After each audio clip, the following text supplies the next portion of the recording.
This is Lindsay's sprint stroke, 6-beat kick.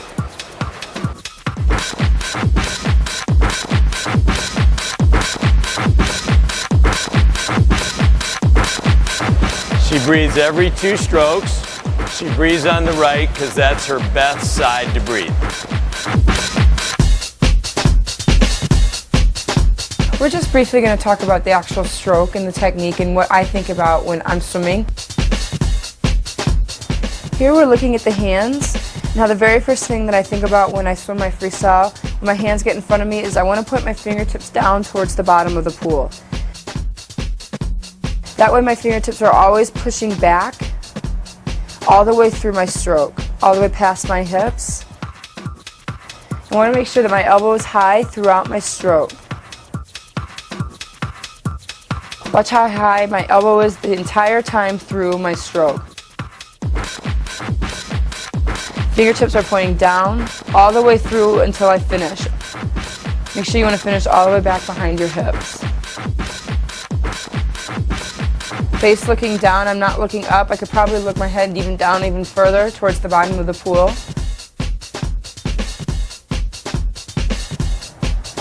When I take my breath, I try to keep my shoulder as close to my head as possible so there's no space in between.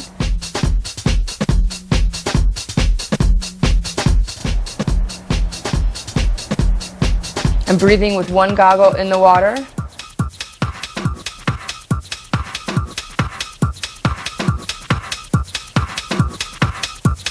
Watch how I finish my stroke all the way through on both sides in the rotation of my hips.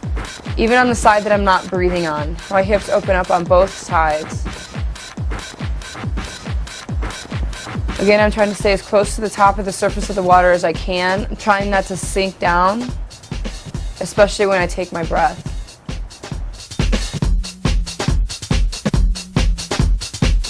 If you notice on my kick is very narrow. It's very close to the surface. Here we are looking at the kick and looking how close my kick is together.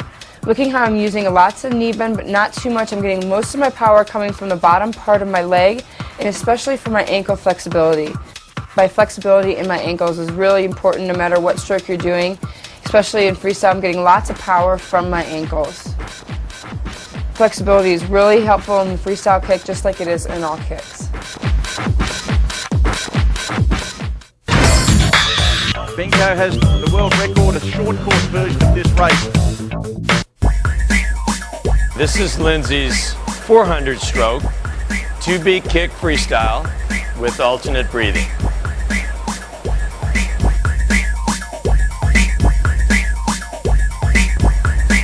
Here we are with a 2-beat kick, which is what I use most when I practice and in my 400.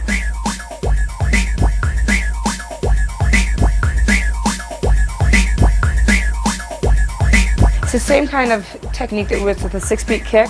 And what I want to think about on this is keeping my kick very narrow. I don't want to have a wide kick.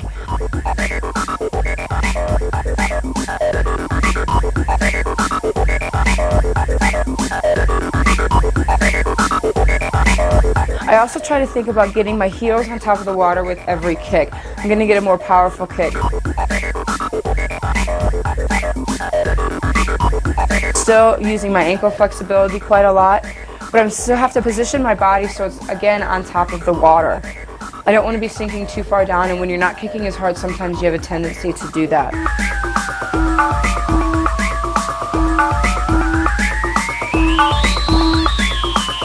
Lindsay uses a 2-beat kick for the 400. She has a higher tempo.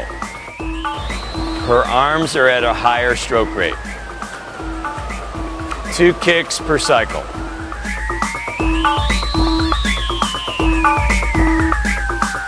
When I use the 2-beat kick, my arm tempo is a little bit faster than when I use a 6-beat kick because I'm relying a lot more on my arms.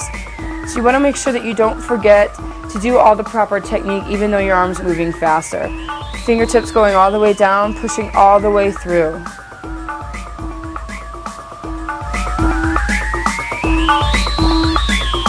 When I take my stroke, I'm still keeping my hands all the way, finishing my catch all the way back past my hips.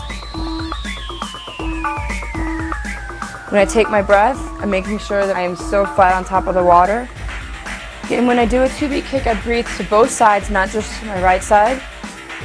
I bilateral breathe, and so I want to make sure that I'm still rotating my hips both from side to side. Again, keeping my shoulders close to my ear as possible.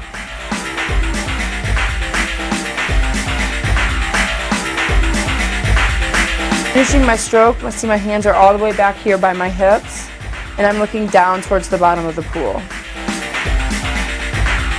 See a nice line all the way through. When Lindsay uses a two-beat kick, she is very aware of her body balance.